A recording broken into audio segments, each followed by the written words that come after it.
when to cut, when to slice, right? And different tools do different things. So one of the tools here is Clip Curve. Usually when you click on any one of those brushes, and I have them just in my own custom interface, right? So you've got Clip Curve. When you hold Control Shift, by the way, the default is the Select Rectangle brush. So I'm going to just actually tell it to skip this note until next restart. But anytime you switch between Clip Curve, Knife, Select Lasso, Select Rectangle, Knife, Cut, or Slice Curve, and Trim Curve, they're all kind of within the same family. So if I hold Control Shift now, that's going to default, instead of it being the startup default, which is the Select Rectangle, it's going to be the Clip Curve. Now what Clip Curve does is literally flatten the mesh against itself. So this is something that works well when you're doing something. It's one of the few brushes that works in symmetry, oddly enough. So if I'm in symmetry and you see I flatten this, so to start this, it's Control Shift Click, and you can let go after starting the curve. When you go top to bottom, there's shading on the right side, meaning whatever's on the right side of that curve or that line will be flattened against itself, right? It's not actually cutting it, it's just flattening the shape, right? So again, Control Shift, left click, then let go. If you tap Alt once, you get a curve point. Okay. All right, do it again. Double click, it's a sharp point. Okay, so that's useful. And a lot of times if I'm doing Clip Curve, I'll do it with Dynamesh on. Or I will repeatedly, let's say, Dynamesh this to get the shape, okay? So that's one, that's Clip Curve. I'll go back to the sort of default here.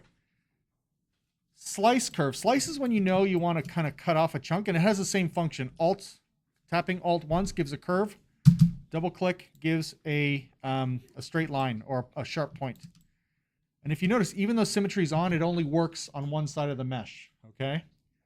So that's a problem with some of these tools, is they don't work in symmetry, even with symmetry on. But what it does do, you see, is it actually gives me, right, a separate polygroup. So now if I wanted to split that apart, I can. So I can kind of just say, okay, let's go to split. Let's say split to group split, okay? So that'll split the two groups, and there we've got piece one, piece two, okay?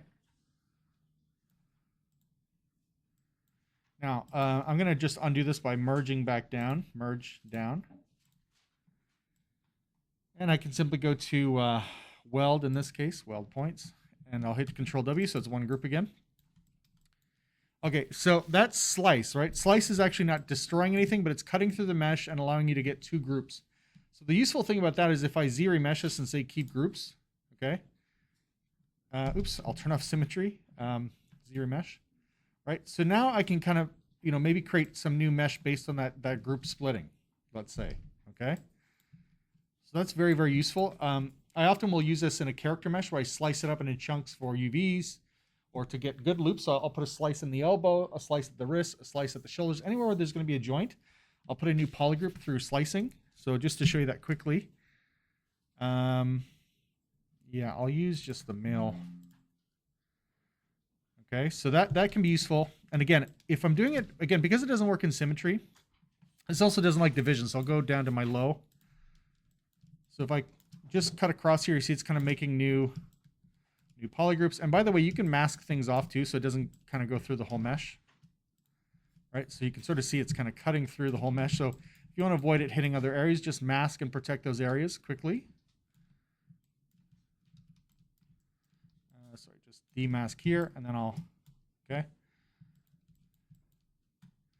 So that's sort of a quick way to, right, start to kind of isolate the mesh. And then if you want it mirrored on the other side, a lot of times too, I'll just do this via masking as well. So you don't have to use the slices, but so let's say if I hit Z-remesh again, just quickly, keep groups, Z-remesh, right? You see those edge loops follow the polygroupings with keep groups. So it's very, very useful. You can control where the topology should lie, okay? So that's slice. It's cutting through the mesh. It may give you triangles and stuff, but it is allowing you to put new polygroups into new spots, okay? So again, useful. I'll cover this again in a second. Let's go back to ring, make polymesh. Okay, so that's slice. Now trim, what it does very similarly is it will, like slice, you know, kind of cut through the mesh, but this time, whatever's on the opposite part of that shading, right? If I undo this, double click, single click with a curve, right? It'll kind of cut through. Again, it's not always perfect. You can see sometimes it picks up an error somewhere, but okay. So you see it kind of creates a nice polygroup there. So that's good for creating damage. Both slice and trim I use for damage. If I don't care about keeping the chunk that's broken off, I'll use trim, which destroys the piece that's removed, right? And leaves a polygroup behind. If I do want to keep the chunk, then I use slice because I can split it into two parts, okay? So that's a key difference. And then sort of newish, I would say, I think it's, I want to say it was introduced in 2022 and then has had major revisions in this version in 2024. The knife brush, again, we'll see this if I go to symmetry and cut through. It actually works in symmetry. So it's kind of like a trim in symmetry now. But what's really, really interesting about this is when you hold Control, Shift, and right click, you've got a couple of really amazing options here. So I'll show you what that does. So again, this is just activating this brush, right? Control, Shift, right click, B radius. So that's brush radius. If I cut through here, it leaves behind a sliver. So that's useful if you know you want to do something kind of like high tech in a way. So I'm going to just divide this up a couple times and then go to delete lower. Because again, I can't do this without with divisions. I'll duplicate this and go Control Shift, click with that knife brush. So that's the knife brush, okay? So you see I have a piece left behind. Again, I'll go to Keep Groups, maybe Detect Edges, Z-Remesh with symmetry, so that turns that on, okay? And then I'll maybe go to Inflate. I'll try that. Deformation, Inflate. All right, so now I've got these really cool shapes that can go around there. So that's incredibly useful. Then I'll show you another kind of tweak of the knife brush when we hit Control Shift. Okay, so Control Shift, you can turn off B radius, and Control Shift say split to parts. So again, I'll maybe just solo this for a second. So if I do this, double click. So what this has done actually is split this into different pieces. So the amazing thing about this now is that, right, I can sort of scale this up or down. Again, doing like tech stuff is like super amazing now with this kind of thing, right? Sorry, let me just, I'll go split to parts so I can kind of control each one individually more cleanly. So I'll go split to, so split to parts. If I did group split, this polygroup will get split off, this orange one. This purple one will stay behind, and then the other one in here, right? So I want to kind of split the physically separate pieces. So if I go split to parts, now I've got this chunk here, right? So now I can kind of make the tweak that I wanted to make. Oops, let's make sure I just want to maybe scale this a bit wider.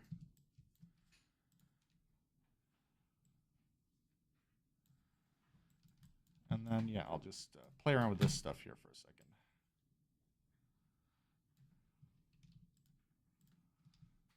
Okay, reset that.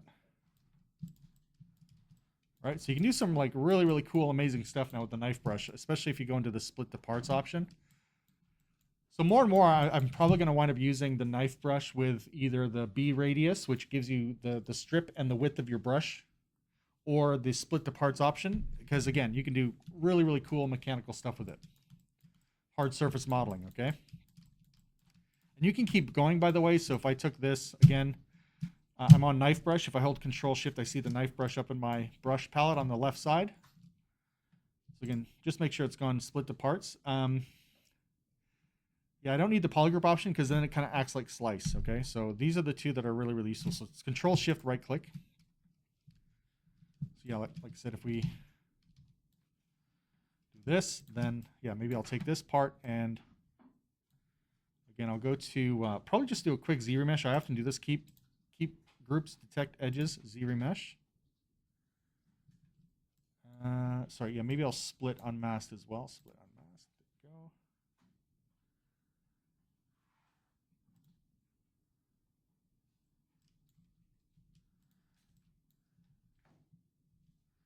Sorry, I'll go split to split.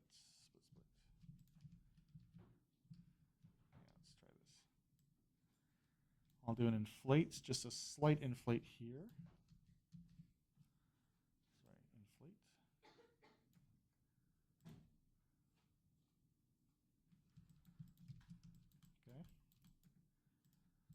So again, like really, really cool stuff you can do in terms of hard surface, mechanical modeling, that sort of thing. Okay. So again, really, really useful. So those are sort of the major variations. The only thing that's different, I'll show you this as well. This is another interesting kind of tweak or feature to this tool. There's select rectangle, right? So if I click on this, that's the default when you hold Control Shift. So it kind of allows you to just hide, unhide, okay? And if you do have separate polygroups, so let me just do a really rough one here. If I just do Control W, right? If I Control Shift click, I can hide everything but the group I'm clicking on, and then click on that group and it hides that, unhides everything else. And Control Shift click anywhere in the open space, it unhides everything. With Select Lasso, it'll do something similar, but if you hover over, let's say, an edge, Control Shift click on edge, this allows you to actually hide and isolate polygroups. Rings of edges. So a ring of edges is like a parallel set of edges, right? These parallel edges. So sometimes that's a way for me to quickly hide off a portion of a mesh and then say, okay, you know what? I'm going to make that a polygroup, right? It can make things a lot kind of cleaner and neater. Right, so if I Control Shift click on this, and then again, Lasso is great too because you can kind of quickly get to a region. And I'll Control Shift click on that edge loop and hit Control W. Okay, so that's another very sort of refined difference between the two. And sometimes if I'm trying to click on a polygroup to isolate it, I'll be doing this by accident. And if I'm just trying to do that, I might just switch to the select rectangle and then Control Shift click because it doesn't give me that edge select option like the other select brush. So sometimes I do a little switching back and forth, but it's very useful when you're getting into like, you know, tight areas like these fingers and things. So another little trick, by the way, with polygroups here, if you see I've kind of screwed up this group, I can always, if you switch to move, scale, rotate, right, the gizmo here, if you Control click on this group, it'll basically mask everything but that group. And if I Control click flip off of there, click off of there, I can then mask this in and then hit Control W, and I now get a clean solid polygroup for that. Okay, so I use that kind of masking trick a lot to polygroup. Okay.